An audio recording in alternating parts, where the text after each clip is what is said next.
तीन कृषि कानूनों के खिलाफ सोमवार को हरियाणा कांग्रेस ने राज्यपाल सत्यदेव नारायण आर्य को जहां ज्ञापन सौंपा, तो वहीं बीजेपी ने भी कांग्रेस पर निशाना साधा है। रिपोर्ट देखिए। कांग्रेस के वरिष्ठ नेता और विधायक चंडीगढ़ प्रदेश मुख्यालय पर एकजुट हुए, जहां से जुलूस की शक्ल में राजभवन के लिए निकले। जैसे ही कांग्रेस का शिष्टमंडल प्रदेश अध्यक्ष कुमारी सैलजा के नेतृत्व में बैरिकेड्स के पास पहुंचा, तो पुलिस ने आगे जाने से रोक दिया। इसके बाद काफी देर तक पुलिस के साथ गहमागहमी होती रही। कांग्रेस कार्यकर्ताओं ने मोदी सरकार पर आवाज दबाने के आरोप भी लगाए। बाद में कांग्रेस के 5 वरिष्ठ नेता वहां से राज्यपाल सत्यदेव नारायण आर्य को ज्ञापन देने पहुंचे। ज्ञापन सौंपने के बाद हरियाणा कांग्रेस के प्रभारी विवेक बंसल ने कहा कि 3 कृषि कानूनों के बाद देश के किसानों में जो बीजेपी सरकार के खिलाफ आक्रोश दिख रहा है, वो उसके समर्थन में आज राज्यपाल को ज्ञापन सौंपने आए थे। ज्ञापन में उन्होंने 3 कृषि कानूनों में बदलाव के बिंदुओं के बारे में राज्यपाल को अवगत कराया है। इस दौरान सभी कांग्रेसी नेताओं ने बारी बारी राज्यपाल के सामने अपनी बात रखी। किसान बिल के परिप्रेक्ष्य में उसको हमने दोहराया और हमने अपना समर्थन किसानों के आक्रोश के प्रति प्रतिबद्धता जाहिर की और उनको मुख्य मुद्दे जो खासतौर से जिनका हम संशोधन चाहते हैं, जिनको हम चाहते हैं कि इसमें समाहित किया जाए, वो बिंदु हमने उनके साथ रखे।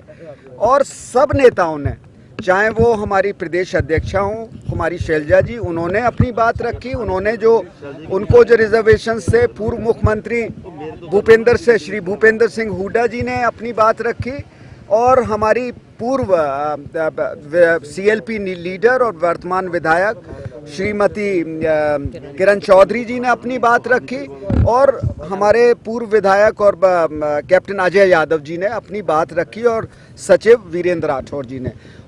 वहीं हरियाणा कांग्रेस की अध्यक्ष कुमारी सैलजा ने कहा कि 3 कृषि कानूनों को लेकर कांग्रेस निरंतर जनसंपर्क अभियान चलाई जा रही है। पार्टी के विधायक और वरिष्ठ नेता किसानों से मिलकर उनको 3 कृषि कानूनों के बारे में बता रहे हैं।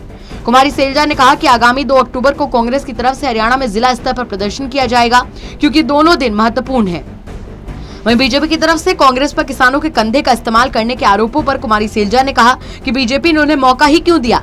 अगर बीजेपी 3 कृषि कानूनों में न्यूनतम समर्थन मूल्य को कानूनी गारंटी दे दे, तो कांग्रेस सड़कों पर नहीं उतरेगी। बीजेपी का मकसद पूंजीपतियों को फायदा पहुँचाना और अन्नदाता को खत्म करना है। इस दौरान भूपेंद्र सिंह हुड्डा ने भी सरकार पर जमकर हमला बोला। 2 तारीख को ये प्रदर्शन किया जाएगा, क्योंकि 2 तारीख बहुत महत्वपूर्ण तारीख है। महात्मा गांधी जी की जयंती है, लाल बहादुर शास्त्री जी की जयंती है। गांधी जी ने गरीब आदमी की आवाज़ उठाई और शास्त्री जी ने जय जवान जय किसान का नारा दिया, और आज के दिन ये खतरे में है। तो इसलिए उनकी जयंती पर उनको याद करते हुए, नमन करते हुए कांग्रेस पार्टी किसान मजदूर की आवाज़ उठाई। ऐसा है कि उन्होंने ये मौका क्यों दिया। अगर वो ठीक रहते, अगर वो किसान और मजदूर का ध्यान रखते, उनको MSP देते, MSP की गारंटी देते, कानूनी गारंटी देते, तो क्यों कांग्रेस को ये संघर्ष करना पड़ता, क्यों किसान को संघर्ष करना पड़ता।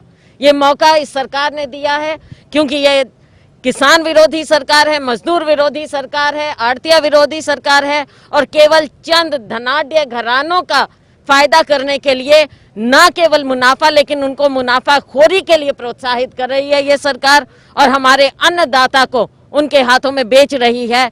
हमको किसी के कंधे की जरूरत नहीं, लेकिन ये जरूर हमारे कृषि प्रधान देश का, प्रदेश का किसान मजदूर का जनाजा उठाने पर ये तुली हुई है ये भारतीय जनता पार्टी सरकार। वहीं भाजपा प्रदेशाध्यक्ष OP धनखड़ ने कृषि बिलों को लेकर कांग्रेस नेताओं पर निशाना साधा है। उन्होंने आरोप लगाया कि कांग्रेस झूठा प्रचार कर रही है। देखिए, कांग्रेस इस सारे मामले में झूठ का प्रचार कर रही है। पहले कांग्रेस ने कहा खरीद नहीं होगी, खरीद शुरू हो गई है। कांग्रेस ने कहा MSP नहीं रहेगा, खरीद MSP पे हो रही है। रबी की फसलों का MSP घोषित कर दिया है। इसलिए दोनों बातें जो कांग्रेस बार बार बोल रही थी, वो दोनों बातों पे कांग्रेस झूठी साबित हो गई है। और आगे भी कांग्रेस अगर झूठ की राजनीति को बढ़ाना चाहती है, क्योंकि झूठ बहुत दूर तक नहीं जाता, क्योंकि सबको मालूम है कि ये तीनों नए विधेयक केवल प्रोग्रेसिव फार्मर्स, SPO जो थोड़े से किसान डायरेक्ट मार्केटिंग करना चाहते हैं उनके लिए हैं। मंडी न्यूए चलेगी और खरीद न्यूए होगी। हाँ, कांग्रेस का झूठ नहीं बिकेगा, ये बार बार मैं बात कह रहा हूँ। वहीं हरियाणा के गृह मंत्री अनिल विज ने भी कांग्रेस के सवालों पर जवाब देते हुए कांग्रेस पर किसानों को गुमराह करने का आरोप लगाया। ये बिल नहीं है, अब ये कानून बन चुके हैं और देश में लागू हो चुके हैं। और कांग्रेस ने कोशिश की थी किसानों को गुमराह करने की, लेकिन किसानों को समझ आ चुकी, ना मंडी बंद हो रही है ना एमएसपी ख़त्म हो रहा है। और बाकायदा एमएसपी सरकार ने बढ़ाया है, जिसका चारों तरफ स्वागत हुआ है। और हरियाणा में तो इसकी परचेज भी शुरू हो गई है, इसलिए जो भ्रांतियां थी वो ख़त्म हो गई हैं, धीरे धीरे और ख़त्म हो जाएंगी। कांग्रेस के पल्ले अपने तो कुछ है नहीं, वो चाहते हैं कि दूसरों की भट्ठी पर हम अपने दाने भून लें। कृषि कानून पर जहां कांग्रेस सरकार को चौतरफा घेरने की कोशिश कर रही है, तो वहीं सरकार भी कांग्रेस के आरोपों का जवाब देने में पीछे नहीं है। अब देखना होगा कि कृषि कानून को लेकर आंदोलन कर रहे किसान सरकार की बात से कितना सहमत होते हैं और कब अपने आंदोलन को खत्म करते हैं। Anil Kumar, total news, Chandigarh.